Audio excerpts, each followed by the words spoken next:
На ДУИ и СДСМ очигледно приоритет им било пумпање на тендерите, а не капитални инвестиции и изградба на инфраструктура. Велат од пратеничката група на ВМРО ДПМН, кои бараат расчистување на случајот. Според ревизорскиот извештај, за кој веќе е оформен предмет во јавното обвинителство, само автопатот Кичево-Охрид, иако веќе проектиран за тоа колку ќе чини, станал поскап за повеќе од 200 милиони евра.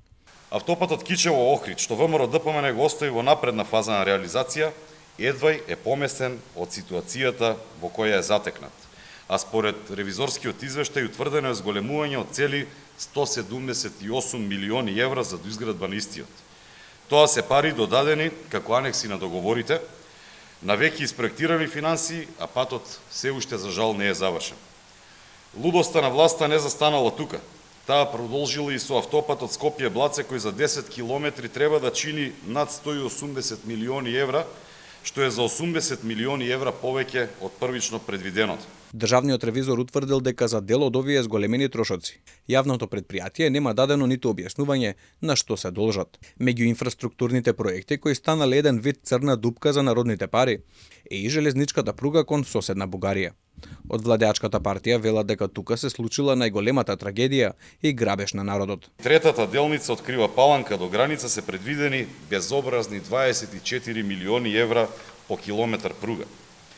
Пругата, која би била долга 23,4 километри, е проектирана од СДС и ДУИ да чини цели 560 милиони евра, односно зголемување за 220 милиони евра од претходно испроектираното.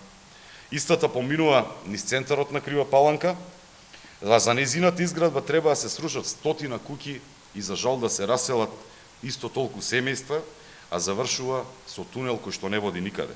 Кај најголем дел од инфраструктурните проекти, не само што е одложена изведбата и се зголемени трошоците, туку се создало и опасност тие дополнително да го оптоварат државниот буџет со нови давачки. Од владеачкото мнозинство порачаа дека новото раководство на македонски железници и државни патишта ќе помогнат во расчистување на случајот, а се заложија дека ќе се обидат и да го декласифицираат договорот со Бехтел и Енка, за тој да стане достапен до пошироката јавност.